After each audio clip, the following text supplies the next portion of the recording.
साथियों नमस्कार। आज मैं आप लोगों के सामने एक दार्शनिक विषय लेकर के आया। ईश्वर के संबंध में हम तरह तरह की मान्यताएं रखते हैं, तरह तरह के विशेषण प्रयोग करते हैं, अलग अलग भावों से प्रार्थना करते हैं, लेकिन मैं आज आपको आंख खोलने वाला एक विषय आपके सामने रखूंगा। ये विषय है कि क्या ईश्वर न्याय करता, क्या ईश्वर न्यायकारी है। दूसरा, क्या ईश्वर दयालु है, क्या ईश्वर दया करता। क्योंकि ये जो दोनों शब्द हैं, न्यायकारी और दयालु, ये दोनों के विपरीत हैं।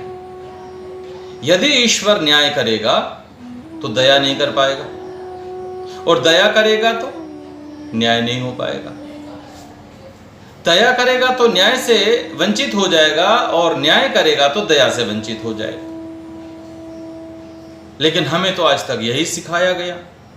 बचपन से माता पिता गुरुजन यही सिखाते चले आ रहे हैं कि ईश्वर न्याय भी करता है, न्यायकारी है, और दया भी करता है, इसलिए दयालु है। मैं आज इस प्रश्न का उत्तर देने के लिए आपके सामने उपस्थित हुआ हूं। देखिए, ये जो मनुष्य जीवन हमें मिला है, और इसमें ये जो इंद्रियां मिली हैं, ये जो शरीर मिला, ये जो मन और बुद्धि मिली है, ये सब हमारे किए हुए कर्मों के फल से मिला। यदि सबको फ्री में मिला होता तो आंखें सबको दोनों मिली होती।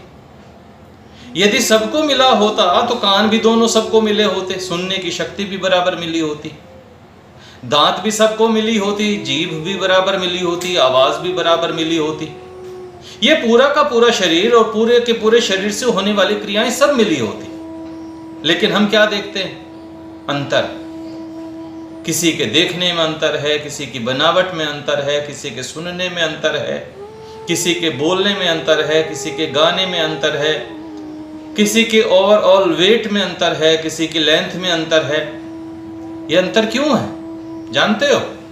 हमारे अपने किए हुए कर्मों के अनुसार। अब मेरा प्रश्न है आप सबसे, यदि ये सब कुछ हमारे किए हुए कर्मों के अनुसार ही है, तो ईश्वर दया कब करता है? ईश्वर का वो कौन सा भाग है जब वह दया करने के लिए मजबूर होगा या दया करने के लिए आतुर होगा? साथियों, हमें ये आंखें मिली न्याय के आधार पर, नो डाउट। कान मिले न्याय के आधार पर, कोई शक नहीं। ये दांत, ये जीभ, ये मुख मिला न्याय के आधार पर, कोई शक नहीं। ये हाथ, ये अंगुलियां, ये पांव, ये पेट, ये हृदय, ये मन, ये मस्तिष्क, सब कुछ मिला न्याय के आधार पर, कोई शक नहीं।